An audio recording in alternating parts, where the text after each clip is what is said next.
पाकिस्तान ने श्रीलंका को 6 विकेटों से हराकर सहमुल की सीरीज का फाइनल जीत लिया। 115 रन का हदफ 19 ओवर में बासानी अबूर। 3 विकेटें लेने वाले Mohammad Nawaz player of the match, Sahibzada Farhan के लिए प्लेयर ऑफ द टूर्नामेंट और बाबर आजम के लिए बेहतरीन फील्डर का एहसास। श्रीलंका और जिम्बाब्वे टीम ने फरीकी सीरीज खेलकर पूरी कौम के दिल जीत लिए। वज़ीर आज़म शहबाज शरीफ का खिराज तहसीन, सीरीज जीतने पर कौमी टीम को मुबारकबाद।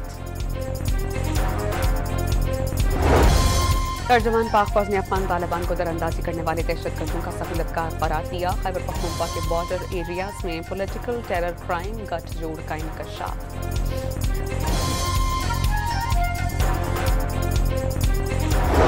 पाक अमरीका ताल्लुकात से चीन को कोई नुकसान नहीं होगा। चीनी कर्जों का करप्शन फ्री इस्तेमाल सीपैक को एक असासा बना देगा। चीनी काउंसिल जनरल का लाहौर में पाक चीन ताल्लुकात और अमरीका के उन्वान से तकरीब से खिताब।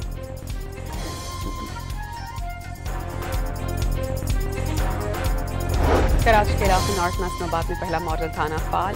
कटी पहाड़ी न्यू कराची नॉर्थ नाज़िमाबाद की मॉनिटरिंग के लिए कंट्रोल रूम कायम। साबिक़ वफ़ाक़ी वज़ीर डॉक्टर आसिम ने इफ्तिताह किया।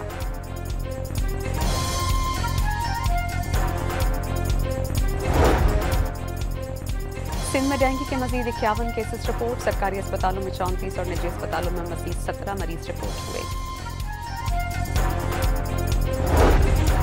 और खैरपुर मैराथन रेस में मनपसंद तालिबात को इनामात देने का इल्जाम। शोर शराबे और बदनज़मी के बाद रुकने कौमी असेंबली नफीसा शाह तकरीब छोड़कर चली गईं।